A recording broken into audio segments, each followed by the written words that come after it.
Hey, it's James from Marketing for Restaurants, and welcome to episode 152 of Secret Sauce, the restaurant marketing podcast. What is in your MarTech stack? Part 2, 10 free marketing tools that you should be using today to increase the profitability of your restaurant. Some restaurants are quiet, lose money, and the owner works 70 hours a week. Other restaurants are busy, profitable, and the owners work a few hours a day. What's the difference? They have a secret sauce. Join James from Marketing for Restaurants as he helps you come up with your recipe for restaurant success.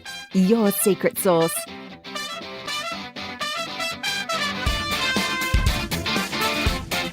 Hey everyone, welcome back. This is episode 2 of our podcast series. Same as last time. It's going to be on YouTube as well. We've got less pictures this time, but we're trying it as a little bit of an experiment around YouTube. So before we get into it, if you're getting anything out of the podcast, please, tell all of your restaurant mates, share one of our posts, like one of our posts on LinkedIn. It really helps us to get the word out there. And you know what? It's really tough for our team dealing with so many restaurants that are really struggling. It's a really tough time for restaurants around the world. Our thoughts go out to everyone, UK, US, many in Europe struggling. Australia seems to be doing pretty good, apart from the fact that we've got the general long-term profitability issues that so many restaurants struggle with. So let's get into our free or low-cost marketing technology that you should have in the MarTech stack for your restaurant. The next one we're talking about is your CRM system. Now, I think this is something that at some point you're going to want to be thinking about putting in a decent CRM system. It can be really powerful to track down your workflow, to improve the productivity of your onboarding workflow. So in our business, we think, you get the lead that comes in, but it's more than that, because what we want to do is we want to make sure that there's plenty of touch points with each and every one of our customers before our sales team is going out and engaging with them. So a CRM system is going to help you do that. It'll help do things like automate your emails, create workflows around that. It'll keep track of who's opened your emails. It'll keep track of who's visited your website. And these are the things that can be really powerful. And this is all automated. This is before you've actually got people going out, making phone calls or crafting emails themselves. So a CRM system, now this isn't free, but I think it has been one of the key things that we've done in one of our businesses, definitely. Now, we use Ontraport. Many people use Infusionsoft. The nickname of Infusionsoft is Confusionsoft. I think it's a little bit more powerful than Ontraport, probably a bit more difficult to learn.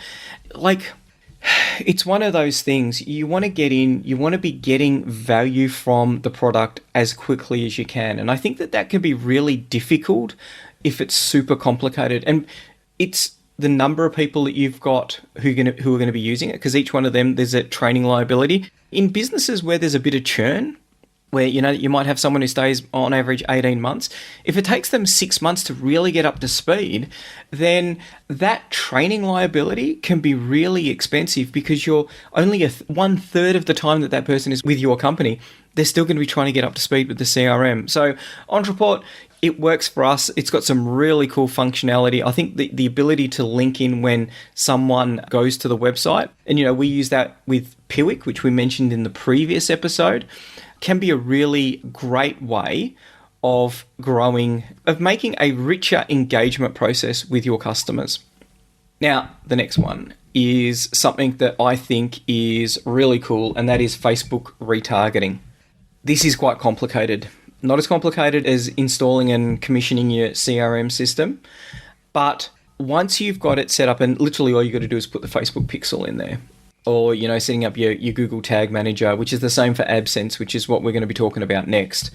But I really like Facebook retargeting because I find it to be very powerful in the way that you're reaching a different group of people. So the kind of people that you'll be finding through search is probably fairly different from the kind of people that you're going to be doing with retargeting your Facebook pixel. So quite simple, you've got to make sure that your Facebook pixel is on your website. This is a big mistake that we find with so many people who come to us. It's like, there's no Facebook pixel. Now, whether you're going to use the Facebook pixel or not, you should put the Facebook pixel on your website, because this is the reason. You might decide not to do it today, but you might decide to do it tomorrow. If you decide to do it tomorrow, then you've got to put the pixel on tomorrow, and the pixel will start capturing the people who go to your website, because what it does is that pixel fires and it says this person who, if they're logged into Facebook, and pretty much everyone's logged into Facebook, it will then send their Facebook details to Facebook to say that this person has visited this website. And it puts all of those people who've been to your website, and you can even go down to a certain page. So you can retarget on a certain page. It will retarget them, and you can put a video in front of them. You can put a post. You can put some information in front of them. You can start building a funnel. Really powerful when you're looking at taking someone who might have, say, Googled you, they come and they read one of your blog articles. Then you retarget them with something a little bit more interesting and they come back. Then you send them a video. And then what you can do is you can retarget them based on the amount of time that they look at that video. So you can actually work out just those people who've watched half of a video. That can be really, really, really powerful. Now, you need to be driving a few people to it. But this is what many, many small businesses are doing, and it's an incredibly powerful way of doing two things. One, increasing the leads for the sales team, but two, decreasing the amount of work that the sales team need to do. So for us, we have a couple of questions that we ask people, and we think, yes, this person is following. They haven't just randomly found us. They're following our little pipeline. They know a lot more about us. They're going to be the right kind of person. They've self-selected in down this pathway. We should be able to help them. So I think Facebook retargeting, make sure you've got that pixel in there, because if you make the decision to do Facebook retargeting and you don't have the pixel, then then you've got to start from scratch. If you put it in today and you decide in 6 months' time that you're going to do that marketing, then you might have 2,000, 5,000, 25,000 people that you can start sending ads to. That's pretty cool. Now, Google has got the exact same process, and you'll often see that when you're trawling around websites. I find it, I'll go to a bookstore, I'll go to Booktopia, that's my favorite book website, and I'll look at a book, but I won't buy it, might put it in my cart, might not check out, and then they will follow me around. Hey, don't forget about this book. Don't forget about this book.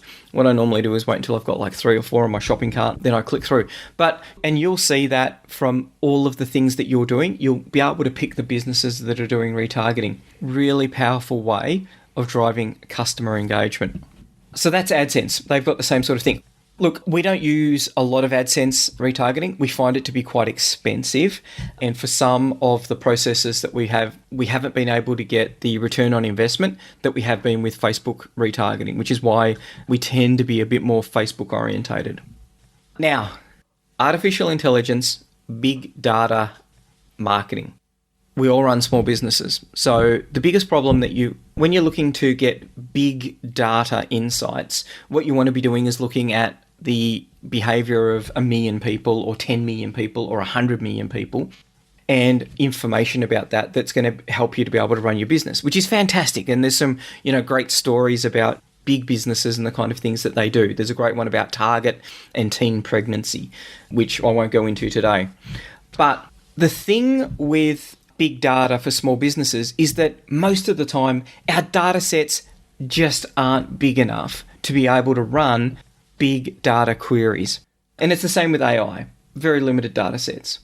AI, artificial intelligence.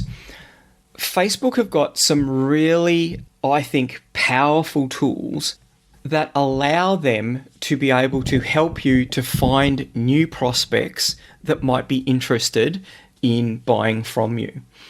And so you can do things like a lookalike audience. So if you have a lot of people who come through and they might make an online order and you've got a thank you page, thanks for ordering from us. If you can drive enough people through that, Facebook could then find what is the 1% of the population that look like the people who've done that.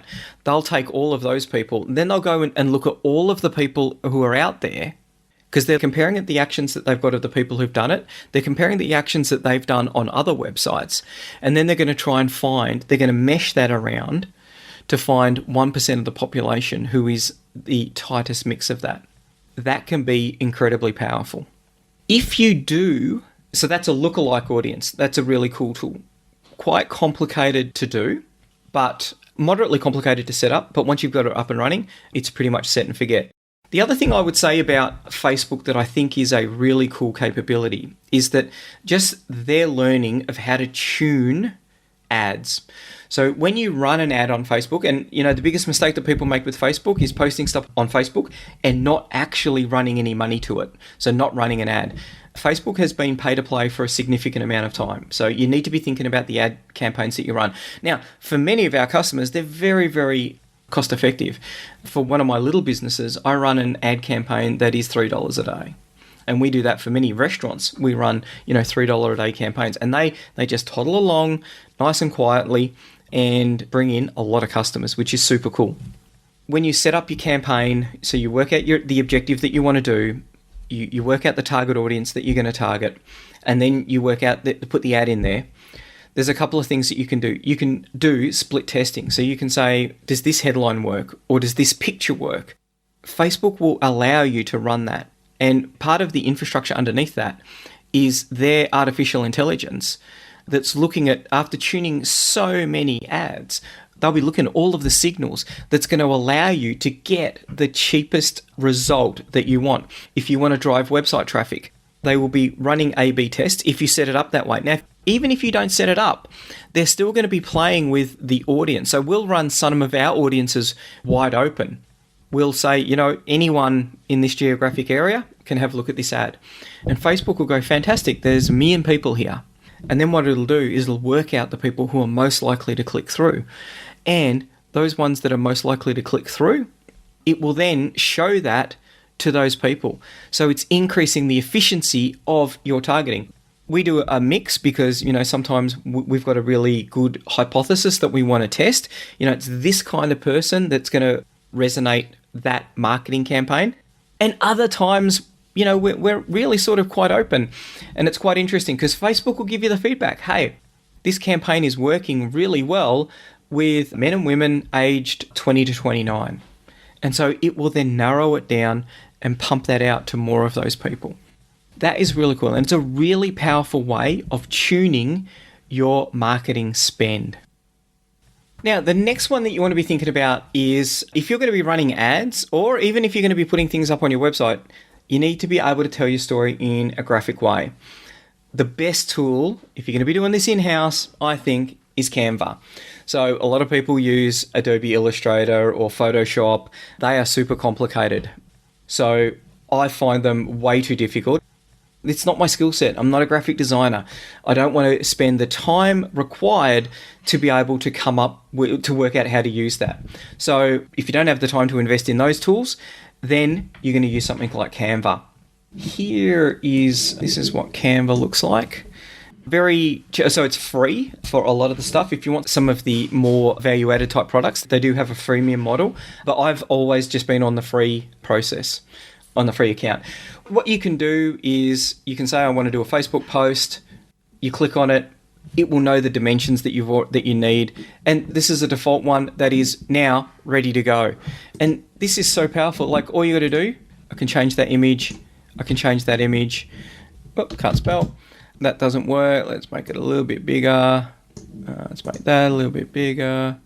A very simple way of doing this, all online. I think it's a really, really powerful tool because what you want to do is you want to be able to tell your story in a way that's going to resonate with people.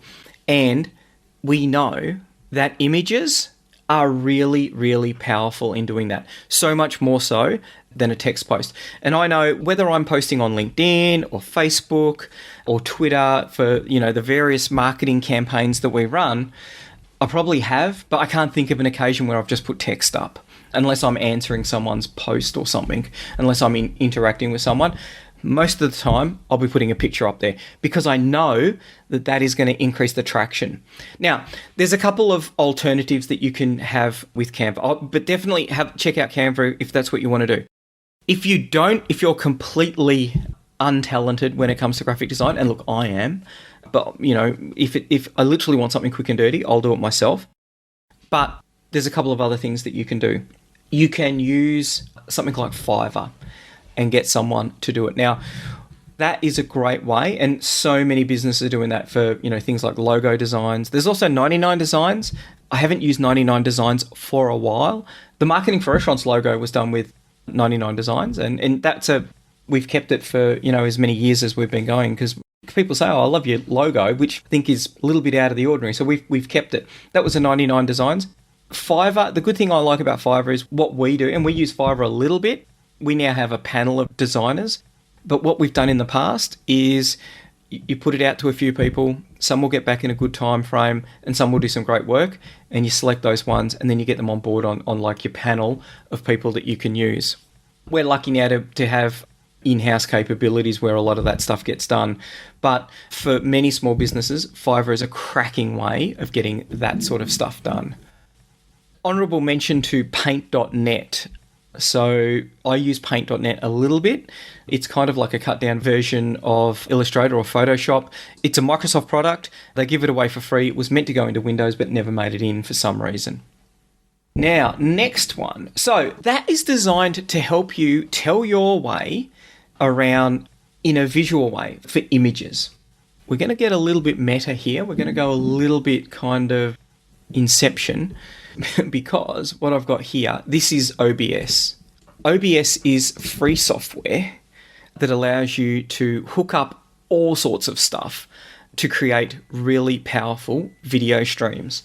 I've been doing video streaming for a long time now because I know that it works. I can go to a networking event back in the days, like years ago, when we used to do networking events.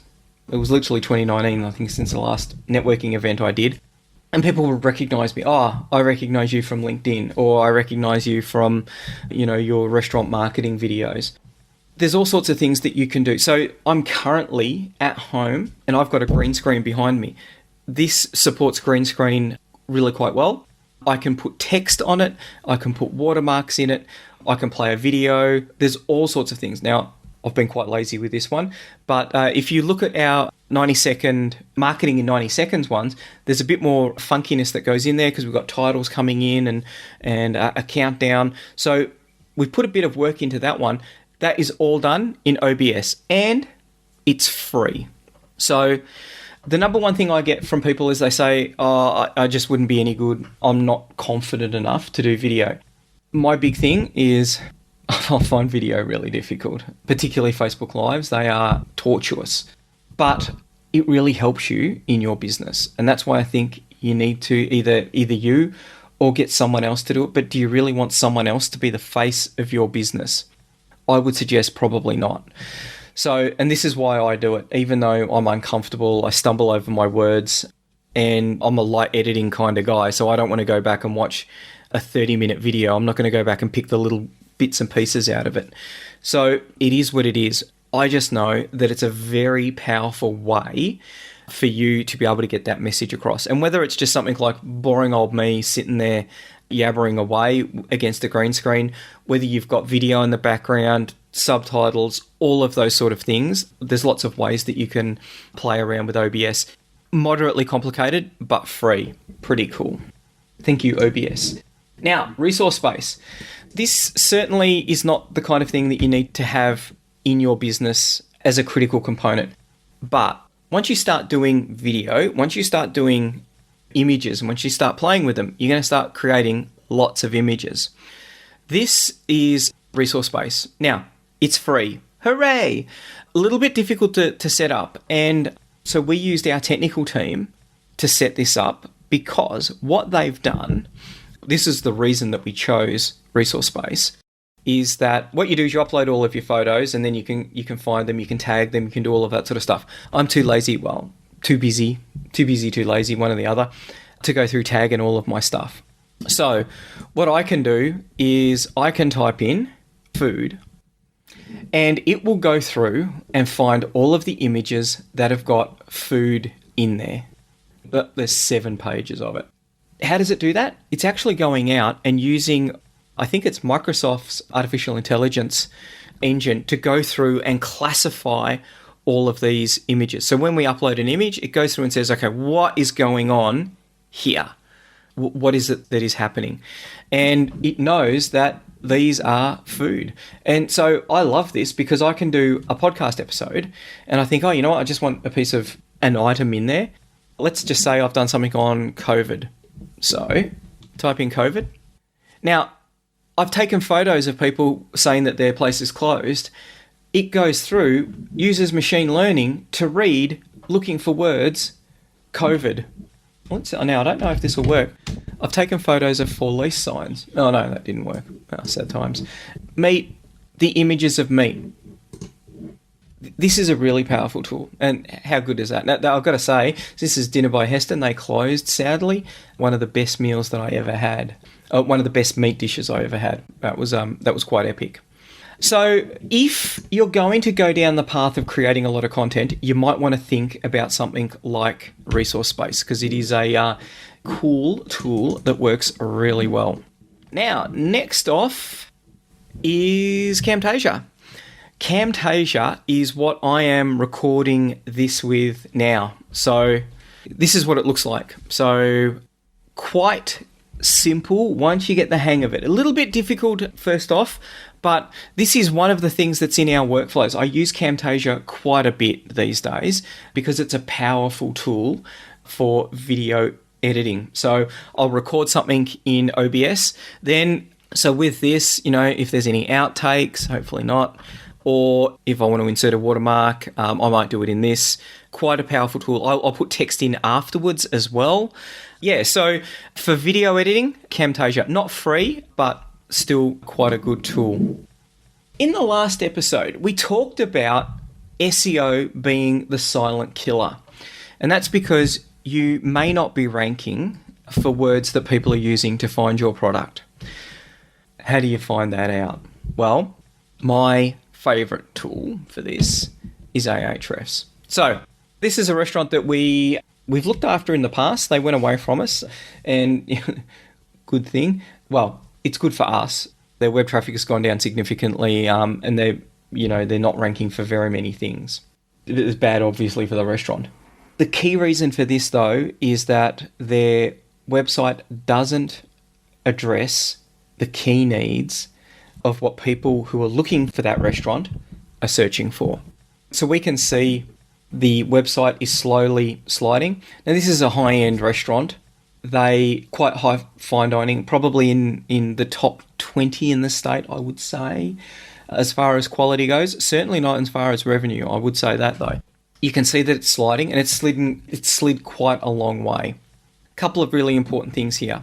On the left-hand side, you've got organic keywords. That will tell you what it's ranking for. Now, the big thing, when we get a job like this, where we're looking to pick up to increase the rankings that they're getting, and we only increase rankings for one reason, and that's to increase profitability. As you look down here, there's one that's really, really interesting. Competing domains. So what it'll do is it'll look at all of the keywords, then it looks at all of the other things on the web, and it says, right, you're competing a fair bit for similar keywords with these websites. Now, what we can do is we can then go to those websites, look what they're ranking for, then create pages for their keywords to try and take that traffic. Now, we explain this to customers, and one of the reactions is, that is so unfair. Well, look, it is, but this is happening. This happens all the time. And it's amazing. I often say, in the restaurant business, I always say you don't want to be the best restaurant that no one's ever heard of. I think one of life's little joys is to go into a restaurant. I've eaten in a lot of restaurants where, I'm the only person in there, or it's at 10% capacity. My question is, why are we at 10% capacity? And, often there'll be issues front of house, back of house, the actual product that they're trying to create. And often there's a lot of issues. Not really our area of expertise, but we help out where we can. Every now and then, you eat at a place and you just think, this is amazing. And you get the bill and you think, this is just embarrassing. Because what they're doing is, because they're doing so badly with the marketing, is that they can't really charge the price that they should be because their food is epic, because they just don't have the people there. So you don't want to have the best restaurant that no one's ever heard of. Many of these restaurants, and I have these conversations. What are we doing wrong? Our food is amazing. It's cheaper. Go 2 doors up, look at that guy, that clown, his chef's hopeless, front of house are rude, and it's so expensive, but they're full. This is one of the reasons why that happens. And this is something that everyone in every business, and this is an ongoing process. I spend so much time in AHrefs. It's not cheap. It's $120 US every month. But it is, of all of the paid products, I reckon it's probably worth the best. I recommend, though, you probably, unless you're super keen on search engine optimization, getting someone to do this. Because one, there's the monthly cost, and you've got to be in there every day to be, you want to be getting value out of it. But it's a complicated tool to use. I'm talking about competing domains. There's so much other stuff in there that you can get value out of to really build your web presence into an amazing juggernaut of revenue and profitability, that you want someone in there who's playing with that all the time and is really quite familiar with it. But I would definitely think about, so this is going to be one of that key question that you ask, how are we going to work out the keywords? I think that 75% of marketing companies will say, what keywords do you want to rank for? And they do that for a couple of reasons. The first one is that you should know what keywords you want to rank for. But the thing is, you're not a search engine expert. If you pick something that no one, and the classic thing is, I want to rank for my restaurant and the suburb. Now, Google should always have your website ranking quite high when people go searching for your restaurant's name. That's just a given. Same for the suburb as well. If it's your restaurant name and the suburb, should rank really high for that, because there's going to be no competition for it. If you pick keywords that no one is searching for and there's no competition, they can prove that you're ranking and they say, oh, look, we're doing a really good job here. But the question is, what are people searching for? If someone goes to one of your competitors, why are they going to the competitor? What is it that they punched into Google? What is it that Google showed them? And then how do you get in on that? Because I always say that there's two kinds of people who are searching for your website. The people who know you, and they are they open today? I just need some details of the website. What's their phone number? Those sort of things. You'll also find those who are looking for your product. So I'm looking for a restaurant near me or an accountant near me, someone to, I'm looking for a gluten-free restaurant in this suburb. Those customers go somewhere. And many times they're not going to your website because this process hasn't been followed. It can be incredibly powerful and it can make a huge difference to the amount of traffic and revenue and profitability for your website.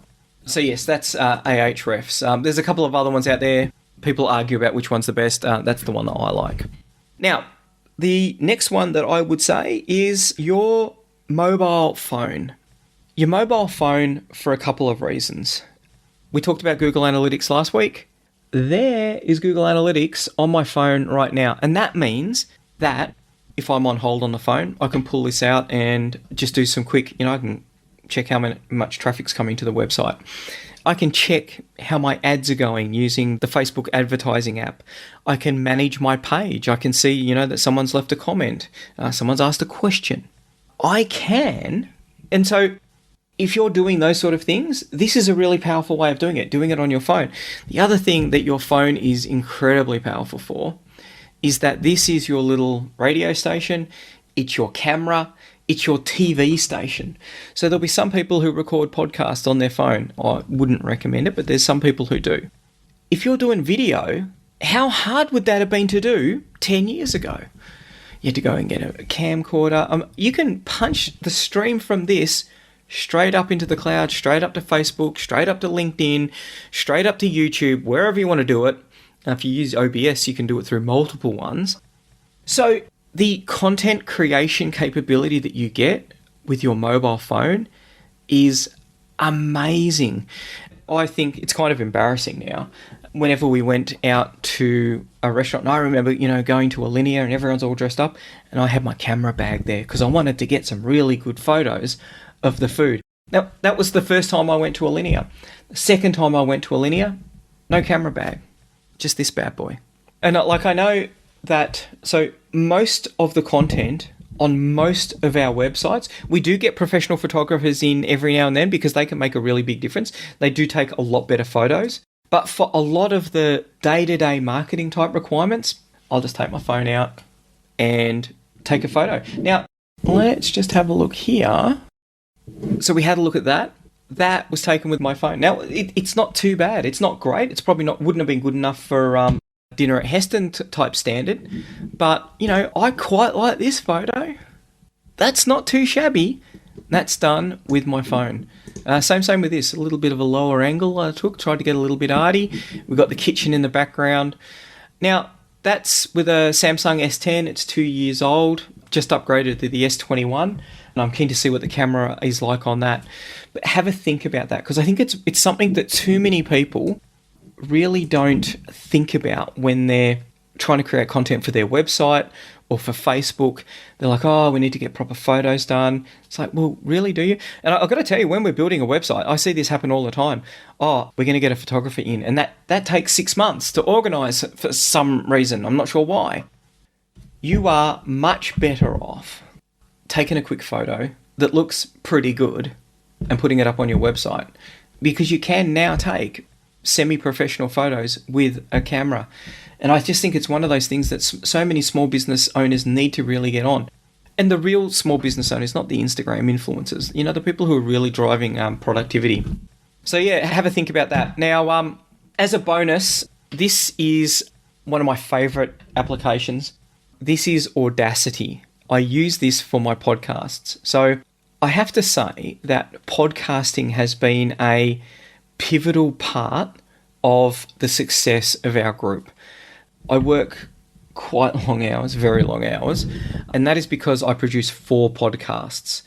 Across the 4 podcasts, we've had 1.2 million downloads. Every week, I'm having interactions with people from around the world who are listening to one of the podcasts. They're across diverse areas. And it's really quite humbling that the technology there is, Audacity is free, which is pretty cool. I've got a little bit of a complicated setup. So I've got a mixer here. I've got a moderately funky microphone. And it is, a little bit complicated to put all that sort of stuff together. But the reward that I've got from being able to run the podcast is inordinate. There are people who I think of as friends who I've never met, and it's just because of the link that we've been able to build through podcasting. Podcasting, an amazing thing. This is really aimed at the YouTubers here because of the fact that the people listening to the podcast, they know the benefit of it. But you've got people who are going to be out walking their dog. There's nothing else for them to do. It's not contested space. They're not also trying to read something. They're not doing anything else. You really got some really quite precious time with those people, which is why I spend so much time trying to create quality podcasts. These ones can take, I've spent all day to produce these 2 podcast episodes around MarTech. I have another podcast where I might spend 20 hours to produce a half-hour episode. That one kills me, but it's a bit of a passion and it's a lot of fun to do. So have a think about what your business would look like if there was a podcast. Now, it doesn't fit for everyone. It doesn't fit for every business, but if it does, it can make an inordinate difference to your sort of person of influence type marketing. And I know with Secret Sauce, I know that people come to us because of the fact that they know the processes that we use. We share everything. I'm sharing everything that we use here. It's going to be too complicated, or too many people are too time poor. So, it's the same. There's people who do that in the accounting space. They tell you everything that you need to do in accounting, and it's just like, oh, that person knows what they're doing. I'll get them to do my accounting. Because we certainly, and I know in our team, if we're doing anything that looks like accounting, it's like, no, we're not doing that. We can create more value doing the things that we're epic at. We're only going to be average at that. So my big 5. So let's start bringing it home. The big 5: WordPress, Yoast. Get your website up. It allows you to tell your story the way that you want to. It helps differentiate you from all of your competitors. Pick something for the analytics. I would really go with Google Analytics most of the time, unless you're really starting to get a bit more evolved. Then you want to start tracking each individual person. Then you can look at something like Facebook marketing. Very, very powerful. Very, very powerful. And it's particularly when you integrate all of those things, our CRM package, our Facebook marketing, our emails, our advanced analytics. And, we also use Proposify, which is some pretty cool technology as well. So we know we can link all of that together. That gets really, really powerful. And the last thing, your mobile phone. Most people go out, they buy a phone. I always like try to get the top of the end one because I'm taking a truckload of photos. I want a really good camera. And I want something that's powerful because I'm doing all sorts of app work as well. So that's about it. We've covered off on a whole heap of marketing technology, much of it free, some of it easy to use, to really give you an idea about the kind of tools that you can plug into the marketing part of your business. I think my biggest advice, make sure that you've got a personal plan, make sure that the objectives in that are met by your business plan, and make sure that your marketing plan is going to meet the objectives of your business plan.